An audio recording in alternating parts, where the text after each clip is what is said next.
Chapter 1. The Factory That Built Young Minds.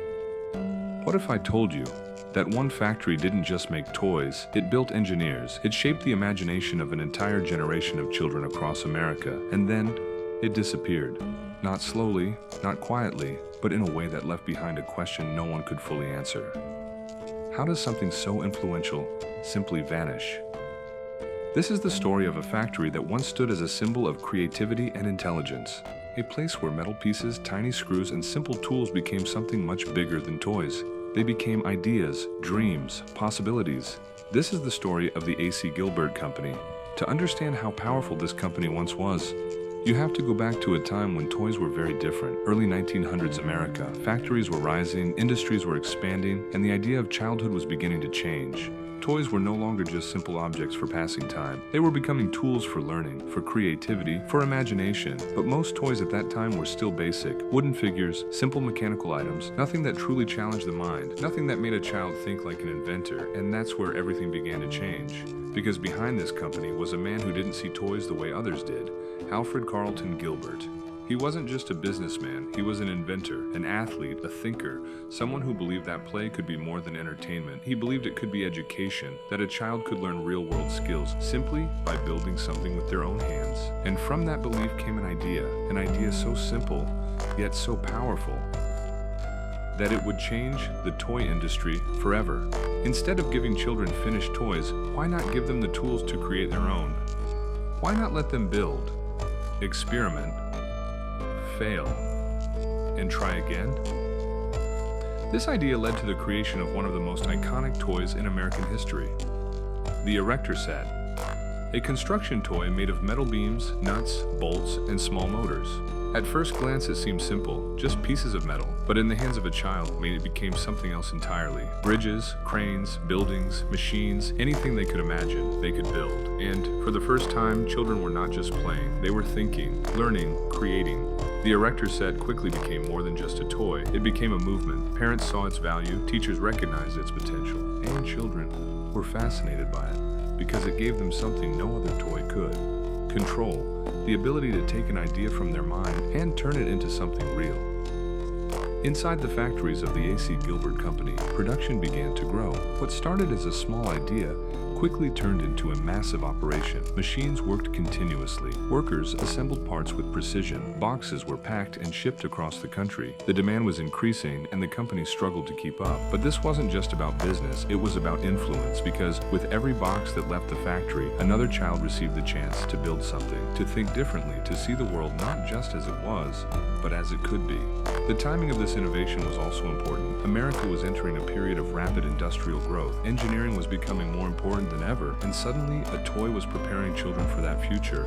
Without them even realizing it, it wasn't forced, it wasn't structured like school, it was play, and that's what made it powerful, because learning through play creates curiosity, and curiosity leads to innovation. The company didn't just sell products, it sold an idea that children could be more than just consumers. They could be creators, builders, thinkers, and that idea resonated across the country. Sales increased, the brand became recognized, and the name A.C. Gilbert became associated with intelligence and creativity. But like every great story, the beginning is only the foundation, because success brings attention, growth brings pressure, and influence invites competition. At this stage, everything looked perfect. The company was rising, its products were loved, its purpose was clear, but beneath that success, something was already beginning to form, a challenge that would test everything this company had built. Because history has shown time and time again that even the most innovative ideas are not immune to change. And as the world continued to evolve, so did the expectations, the market, the industry, and the very definition of what people wanted. For now, the factory stood strong, its machines active, its vision alive, its future full of promise. But what comes next would begin to reveal just how fragile that success truly was. Chapter 2. The Rise of an Idea That Changed Play.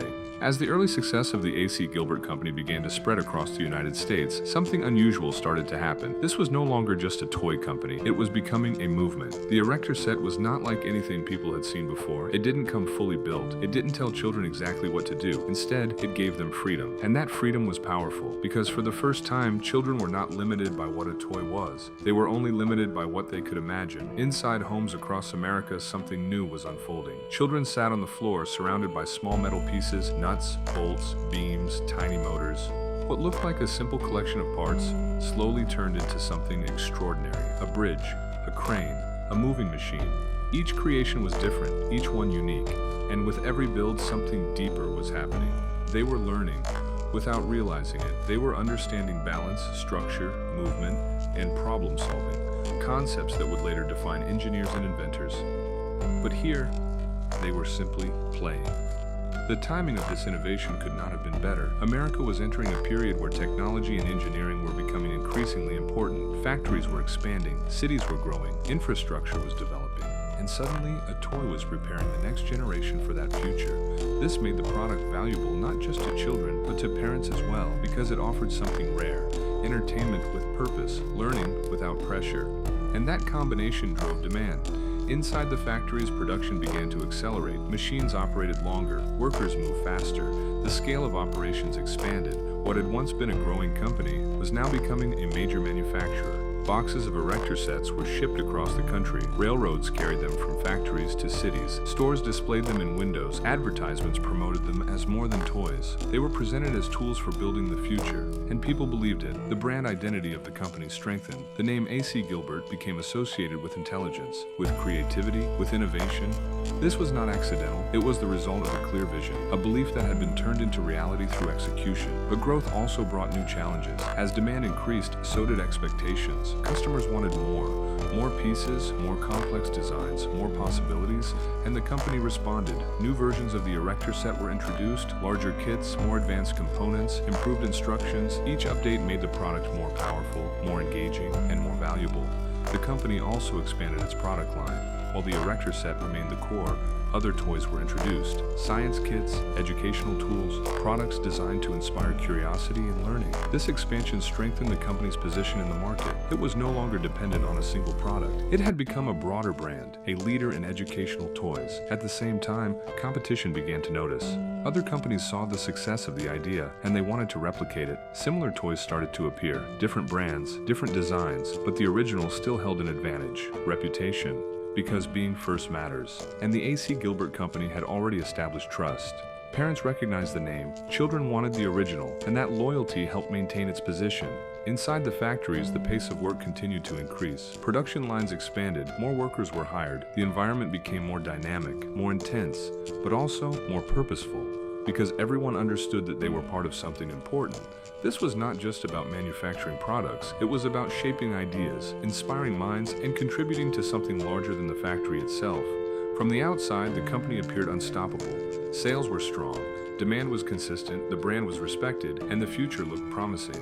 But growth often hides complexity, because as operations expand, so do risks. More production means higher cost, more employees mean greater responsibility, more products mean more variables to manage, and while everything seemed to be moving forward, the foundation was becoming more complicated, because success at scale requires more than just a great idea. It requires systems, structure, and the ability to adapt continuously. For now, the company was managing this balance. It was growing, expanding, and influencing an entire generation. But as history has shown, the period of rapid growth is often followed by a moment of testing, a moment where the strength of that foundation is truly measured. For the A.C. Gilbert Company, that moment had not yet arrived, but it was getting closer. Chapter 3: The Golden Age of Innovation. By the 1920s and into the 1930s, the A.C. Gilbert Company had entered what could only be described as its golden age. This was no longer just a company riding the success of a single idea. It had become a symbol, a name that represented creativity, intelligence, and the belief that play could shape the future. Across the United States, the Erector Set had become a household name. Children didn't just ask for toys anymore. They asked for Gilbert Sets, because those sets offered something no other toy could fully replicate: the ability to create, to experiment, to build something that felt real. Inside homes, bedrooms, and living rooms, young minds were at work, small hands carefully assembling metal parts, tightening bolts, adjusting structures, testing ideas, and in those moments, something remarkable was happening. They were not just playing, they were thinking like engineers. This influence began to extend beyond homes. Schools and educators started to recognize the value of these toys. They saw how children engaged with them, how they solved problems, how they experimented without fear. And slowly, the idea of learning through play began to gain acceptance. The A.C. Gilbert Company was no longer just part of the toy industry, it was influencing education itself. Inside the factories, this period was marked by peak activity. Production lines were running at full capacity. Workers moved with speed and precision. The system had evolved. What once required adjustment and experimentation had now become efficient and organized. Every part of the process was aligned, from manufacturing to packaging to distribution. The company had mastered scale. But what made this period truly unique was not just production, it was innovation. The company continued to expand its product line, introducing new kits that went beyond basic construction, science sets, chemistry kits, engineering-focused toys, each one designed to push the boundaries of what children could learn through play. This approach strengthened the brand even further because it wasn't just about one successful product anymore. It was about a philosophy, a belief that toys could educate, that they could inspire curiosity, and that they could prepare children for the future in ways traditional methods could not. At the center of this vision was Alfred Carlton Gilbert. His influence remained strong. He was not just managing a company, he was guiding a movement that challenged how people thought about play. And during this golden era, his vision seemed unstoppable. Sales continued to grow. The company expanded its reach. Advertisements became more refined. They didn't just sell products, they sold potential. Images of children building complex structures, smiling with a sense of achievement. Parents saw those images and understood the value. This was not just entertainment, this was development, this was growth, and that message resonated across the country. The company also became known for its ability to adapt to changing trends. As technology evolved, so did its products. New components were introduced, more advanced mechanisms, more possibilities. This constant evolution kept the brand relevant, kept it exciting, and ensured that it remained ahead of many competitors. But even during this period of success, there were subtle signs of change. The market itself was evolving. New companies were entering the space. Some focused on simpler, cheaper toys. Others tried to replicate the educational angle. Competition, while not yet overwhelming, was growing. And with growth comes pressure. The more successful a company becomes, the more it has to maintain that success. Expectations rise, demand increases, and the margin for error becomes smaller. Inside the company, this meant more responsibility, more coordination, more reliance on systems that had to function perfectly, because at this scale, even small issues could have larger consequences. Still, from the outside, none of this seemed concerning. The company was thriving, its products were loved, its influence was expanding, and its future appeared secure. Factories were active, shipments were constant, the brand was strong. It was, by every visible measure, a success story. But history often reveals something important about periods of peak success. They create confidence, and sometimes overconfidence. Because when everything is working, it becomes easy to believe that it will always continue that way, that the systems in place are enough, that the market will remain stable, that the future will follow the same path as the present. But change does not stop. Markets shift, preferences evolve, and new challenges emerge, often when they are least expected. For the A.C. Gilbert Company, the Golden Age represented the highest point of its influence, a time when its ideas shaped how children learned, a time when its products defined a category. Chapter 4. When the World Began to Change.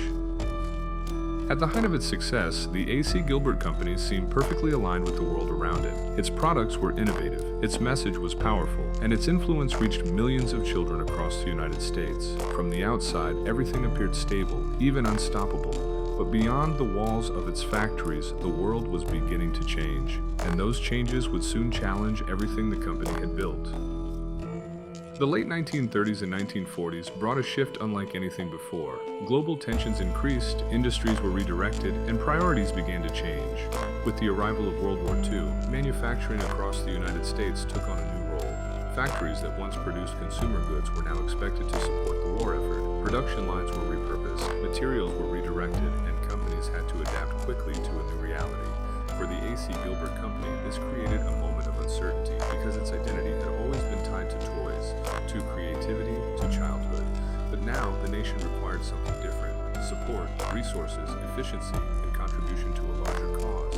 Inside the company, decisions had to be made. Production of toys slowed.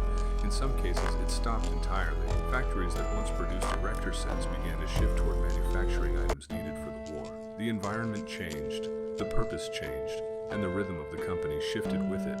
Workers who had once focused on creating educational toys now found themselves contributing to wartime production. The focus was no longer on innovation and play, but on efficiency and support. This transition was not easy, because it required a complete redefinition of what the company did, and while it demonstrated adaptability, it also disrupted the momentum that had been built over years of growth.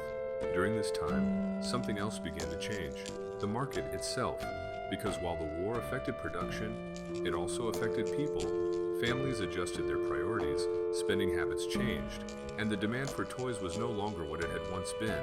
Even after the war began to come to an end, the world did not return to exactly what it had been before. New technologies had emerged, new industries had developed, and consumer expectations had evolved.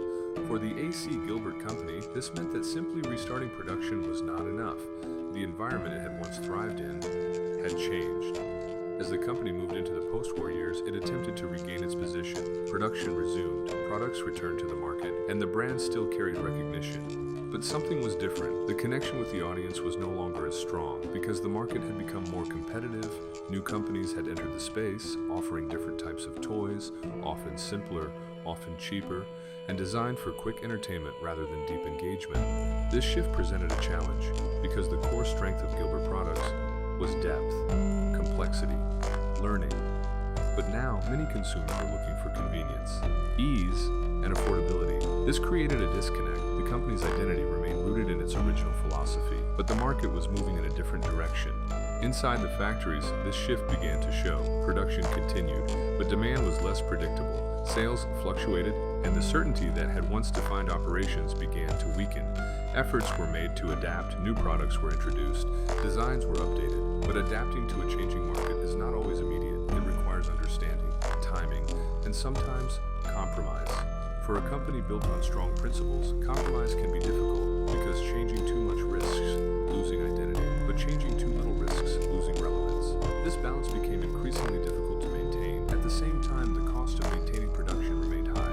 Materials, labor, distribution, all required resources, and without consistent demand, those costs became harder to sustain. The company found itself in a position where every decision mattered, where each step forward carried uncertainty, and where the path ahead was no longer clear. From the outside, the company still appeared active. Its products were still available, its name was still recognized, but inside, the foundation was beginning to shift, because the challenge was no longer just about competition. It was about alignment with a world that had changed, with consumers who had new expectations, and with an industry that was evolving in ways that were not always predictable. For the A.C. Gilbert Company, this period marked the beginning of a transition. Not yet a collapse, not yet a failure, but a movement away from the stability that had once defined it, because when the world changes, companies must change with it.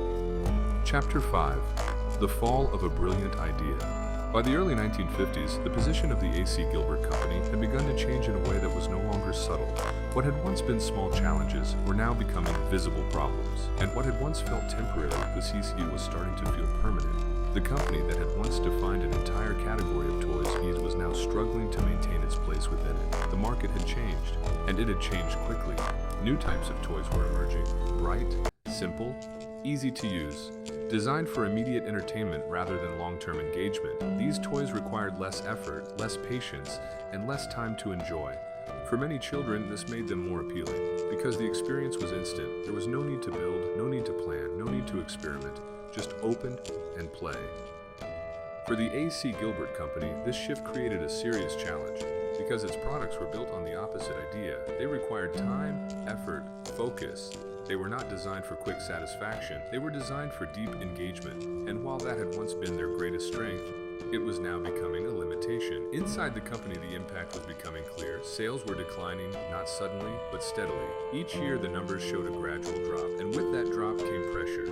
Production costs remained high, operations still required resources, and without strong demand, the balance became difficult to maintain. The company responded with attempts to adapt. New products were introduced, simpler designs were considered, marketing strategies were adjusted, but these changes came with a risk, because moving too far away from the original identity meant losing what made the company unique, and yet staying the same meant falling behind. This tension created uncertainty. Inside the factories, the atmosphere began to shift. Production lines that had once been full of energy now operated with caution. Orders were less consistent, schedules were adjusted, and the sense of stability that had once defined the environment began to fade. Workers felt it, not always through direct communication, but through experience. Fewer orders, longer gaps, subtle changes that signaled something was wrong. Some departments slowed down, others faced temporary shutdowns. At first, these changes were small, manageable, but over time, they became more frequent, more noticeable, and more difficult to ignore. Management faced increasingly difficult decisions. Costs needed to be reduced, operations needed to be streamlined, and in some cases, jobs needed to be cut. These decisions carried weight because behind every number was a person. A worker who had spent years contributing to the company's success, a family that depended on that income, and as those decisions took effect, the human impact became clear. Morale declined, uncertainty grew, and the sense of pride that had once defined the workplace was replaced by concern. From the outside, the company still existed, its products were still available, its name was still recognized, but inside the foundation was weakening, because decline is not always visible from a distance. It often happens internally, gradually, quietly, until it reaches a point where it can no longer be ignored. The competitive landscape continued to intensify. Other companies expanded. Their products filled store shelves. Their marketing reached wider audiences. And their ability to produce at lower costs gave them a significant advantage. For consumers, the choice became easier. Affordable, accessible, convenient. And in that environment, the A.C. Gilbert Company struggled to compete. Its products still held value, still offered something unique, but the market was no longer prioritizing that uniqueness. It was prioritizing simplicity, speed, and cost. This shift created a gap between what the company offered and what the market wanted, and that gap continued to grow. As the years passed, the situation became more difficult to reverse. Attempts to recover were made, strategies were adjusted, but recovery requires momentum, and momentum requires stability, both of which were becoming harder to maintain. The company found itself in a position where every option carried risk: change too much and lose identity, change too little and lose relevance. And in that space, progress slowed. Decisions became reactive rather than strategic, and the path forward became unclear. For a company that had once been driven by vision, this was a significant shift, because without a clear direction, even the strongest foundations can begin to weaken. By the end of this period, the decline was no longer a question, it was a reality. The company that had once inspired millions of children was now struggling to sustain itself. The idea that had once defined an industry was now being overshadowed by a new generation of products. Chapter 6. The day the factory fell silent. By the early 1960s, the story of the A.C. Gilbert Company had reached its final stage. What had once been a company filled with innovation, energy, and purpose was now facing a reality it could no longer avoid. The decline that had begun years earlier had finally caught up. Sales had continued to fall, competition had continued to grow, and the gap between what the company offered and what the market demanded had become too wide to close. Inside the factories, the change was undeniable. Production lines that once operated with precision and rhythm were now inconsistent. Some machines stood still, others ran at reduced capacity. The sound that once filled a space had begun to fade. Workers who had once moved with confidence now carried uncertainty because everyone could feel it. The momentum was gone, and without momentum, even the strongest systems began to slow. Management made final attempts to recover. Strategies were reviewed, options were considered, but at this stage, the choices were limited because recovery requires time, and time was no longer available. The financial pressure had increased, costs continued to rise, revenue continued to decline, and sustaining operations became more difficult with each passing month. Eventually, the decision that no company wants to make became unavoidable. Operations would be shut down. The company that had once inspired a generation of young minds would come to an end. The announcement did not arrive with noise. There were no dramatic moments, no sudden collapse, just a quiet realization that the story was over. Inside the factory, the final days were unlike anything before. Machines that had once been part of daily life were turned off. One by one, workers completed their last tasks, not with urgency, but with reflection, because this was more than just a job. It had been a place of purpose, a place where ideas became real, and as those final moments unfolded, there was a silence that carried weight, not empty silence, but meaningful silence, the kind that marks the end of something important. The factory floor, once filled with movement, now stood still. The tools remained, the machines remained, but the energy was gone. Outside, the building still stood. From a distance, nothing seemed different, but inside, everything had changed. The company had closed, its operations ended, its production stopped, and with that, an era came to an end. The impact of that ending extended beyond the factory. Former workers moved on, communities adjusted, and the brand that had once been so influential began to fade from everyday conversation. But while the company itself had disappeared, its influence did not, because the ideas it introduced continued to exist. The concept of learning through play, the belief that children could build, experiment, and create. These ideas did not vanish with the factory, they became part of a larger movement, a way of thinking that continued to shape education and innovation. The Erector Set itself remained a symbol, a reminder of what the company had achieved, of the impact it had made, and of the potential it had unlocked in millions of young minds.